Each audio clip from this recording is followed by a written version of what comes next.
দেবনাথ এবং আমাদের কাটোয়ার বিধায়ক সম্মানীয় রবীন্দ্রনাথ চট্টোপাধ্যায় মহাশয় এসেছিলেন। এই রাধা গোবিন্দ পাঠাগারের যারা সদস্য এবং গ্রামবাসীদের পক্ষ থেকে আমাদের এরকম একটি মঞ্চ করে দেওয়ার জন্য আবেদন জানিয়েছিলেন এবং আমাদের মঞ্চ থেকেই আমাদের সম্মানীয় বিধায়ক আমাদের পরম শ্রদ্ধেয় আমাদের রবীন্দ্রনাথ বাবু আমাদেরকে এই মঞ্চ তৈরি করার জন্য আমাদের নির্দেশ দেন বা উদ্যোগ গ্রহণ করার কথা বলেন। আমার সঙ্গেই আমাদের মঞ্চেই আজকে উপস্থিত আছেন দীপ্তিময় চ্যাটার্জি, আমাদেরকে এই মঞ্চ করার জন্য উৎসাহিত করেন এবং আমি তার সঙ্গে বিষয়টি শেয়ার করি, আলোচনা করি। এবং কোভিড চলাকালীন সময়ে তখন সারা বিশ্বে মানুষের মধ্যে আতঙ্ক,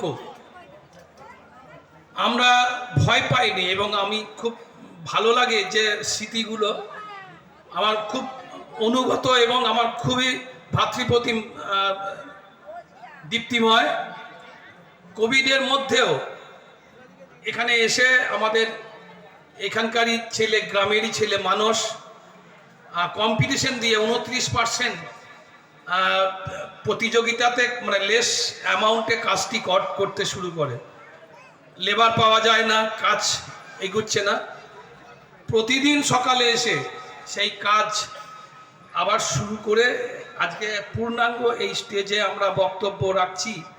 এটা আমার কাছে একটা পরম সৌভাগ্যের বিষয় যে নিজেকে এই কাজের একজন অংশীদার বলে মনে করি এলাকার মানুষের সঙ্গে।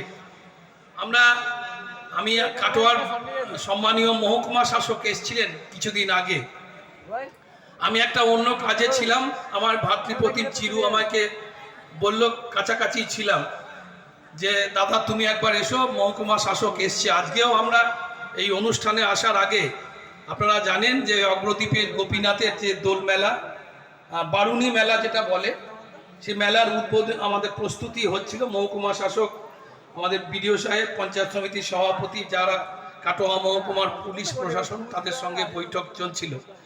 এবছর আপনারা জানেন যে SIR এবং ভোটার তালিকা নিয়ে দীর্ঘ যে একটা প্রশাসনিক চাপ, সেজন্য এই প্রস্তুতি সভাটা আরও 15 দিন আগে হয়, 20 দিন আগে হয়, কিন্তু এবছরে সেটা সম্ভব হয়নি। অনেক সমস্যার সমাধান সকলের সম্মিলিত প্রচেষ্টায় হলো এবং আমরা এখানে উদ্যোক্তাদের তরফ থেকে আমাকে এই সভায় আসার আমন্ত্রণ জানানো হয়েছিল। একটু দেরি হলেও আমরা এসেছি।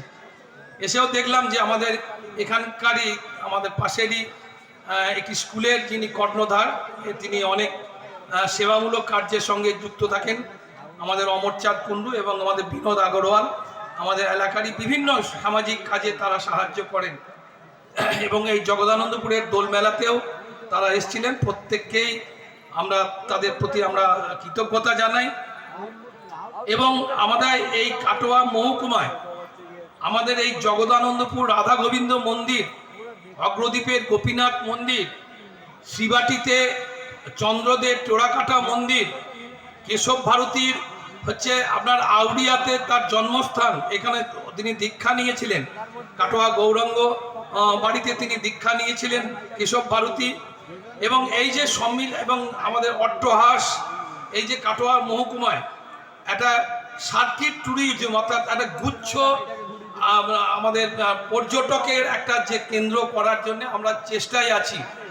এবং মহকুমা শাসকের কাছে আমরা এই মন্দিরের যে জীর্ণ অবস্থা, সেটাও আমরা তুলে ধরেছি।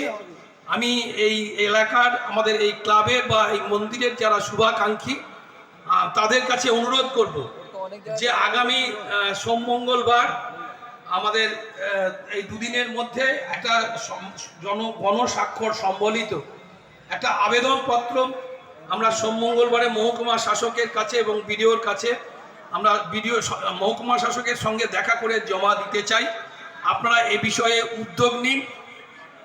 আমরা একজন সামান্য মানুষ হিসাবে, এলাকার একজন